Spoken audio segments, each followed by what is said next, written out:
ಎಲ್ಲಾ ಹಾನಿಯಿಂದ ಕೂದಲನ್ನು ರಕ್ಷಿಸುತ್ತೆ. ಬರೀ Amrut noni reach root premium hair oil. ನಾನು ನಿಮ್ಮೆದುರಿಗೆ ತುಂಬಾ ಘನವಾದ ವಿಚಾರ ಡಿಸ್ಕಸ್ ಮಾಡಬೇಕು ಅಂತ ಬಂದಿದ್ದೀನಿ.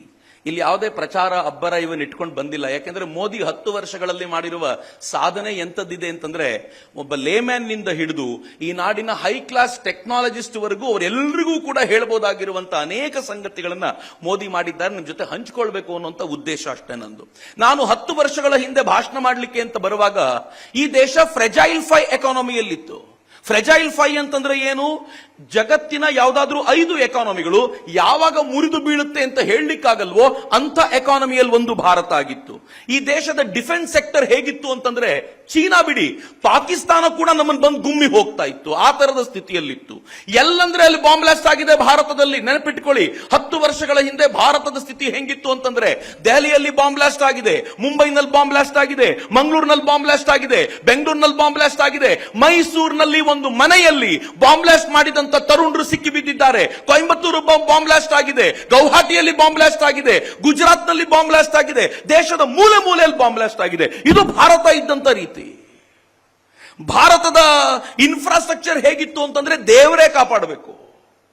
ಯಾವ ರಸ್ತೆಗಳು ಕೂಡ ಹೈ ಕ್ಲಾಸ್ ರಸ್ತೆ ಅಂತ ಹೇಳ್ಕೊಳ್ಳುವಂತಿರಲಿಲ್ಲ.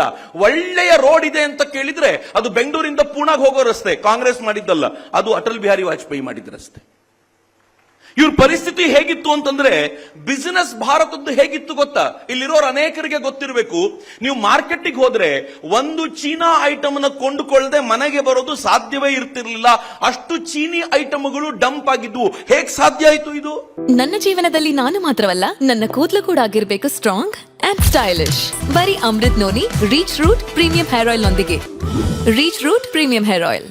ನೀವು ಸ್ಪೋರ್ಟ್ಸ್ ನ ವಿಚಾರಕ್ಕೆ ಹೋದ್ರೆ, ಜಗತ್ತಿನ ಯಾವುದೇ ಸ್ಪೋರ್ಟ್ಸ್ ಇವೆಂಟ್ ನಲ್ಲಿ ಹ್ಯೂಮಿಲಿಯೇಟಿಂಗ್ ಡಿಫೀಟ್ ಭಾರತೀಯರಿಗೆ ಆಗ್ತಾ ಇತ್ತು. ಹೇಗೆ ಸಾಧ್ಯ ಆಗ್ತಿತ್ತು? ನೀವು ಹಿಂದೂ ಅಂತ ಹೇಳ್ಕೊಳ್ಳಿಕ್ಕೆ ಈ ದೇಶದ ಜನ ಜಗತ್ತಿನ ವೇದಿಕೆಯ ಮುಂದೆ ಏನು, ಭಾರತದಲ್ಲೂ ಕೂಡ ನಾಚಿಕೊಂಡು ತಲೆ ತಗ್ಗಿಸುವಂತ ಸ್ಥಿತಿ ಇತ್ತಲ್ಲ, 10 ವರ್ಷದ ಹಿಂದಿನ ಸ್ಥಿತಿ.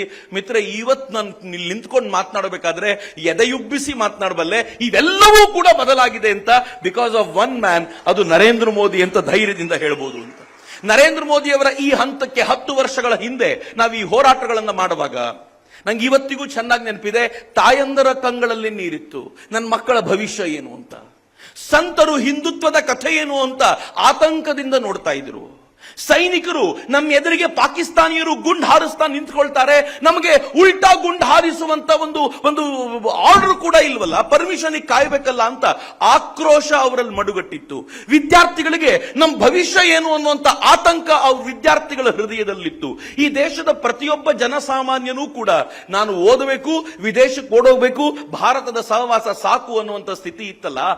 ಆಗ ನಮ್ಮೆಲ್ಲರ ಆತಂಕದ ಫಲವಾಗಿ ನಡೆದಂತ ತಪಸ್ಸಿದೆಯಲ್ಲ, ಆ ತಪಸ್ಸಿನ ಪ್ರತಿಫಲವಾಗಿ ಬಂದವರು ನರೇಂದ್ರ ಮೋದಿ. ಅನುಕ್ಷಣದ ಸುದ್ದಿಗಳಿಗಾಗಿ ವಿಸ್ತಾರ ನ್ಯೂಸ್ ಯೂಟ್ಯೂಬ್ ಚಾನೆಲ್ ಸಬ್ಸ್ಕ್ರೈಬ್ ಮಾಡಿ. ಹೊಸ ಸುದ್ದಿಗಳ ನೋಟಿಫಿಕೇಶನ್ಗಾಗಿ ಬೆಲ್ ಐಕಾನ್ ಕ್ಲಿಕ್ ಮಾಡಿ. ಲೇಟೆಸ್ಟ್ ಅಪ್ಡೇಟ್ಸ್ಗಾಗಿ www.vistaranews.com ವೆಬ್ಸೈಟ್ಗೆ ವಿಸಿಟ್ ಮಾಡಿ. ಅಂಗೈಯಲ್ಲೇ ಜಗತ್ತಿನ ಸುದ್ದಿ ತಿಳಿಯಲು ವಿಸ್ತಾರ ನ್ಯೂಸ್ ಕನ್ನಡ ಆಪ್ ಡೌನ್ಲೋಡ್ ಮಾಡಿ.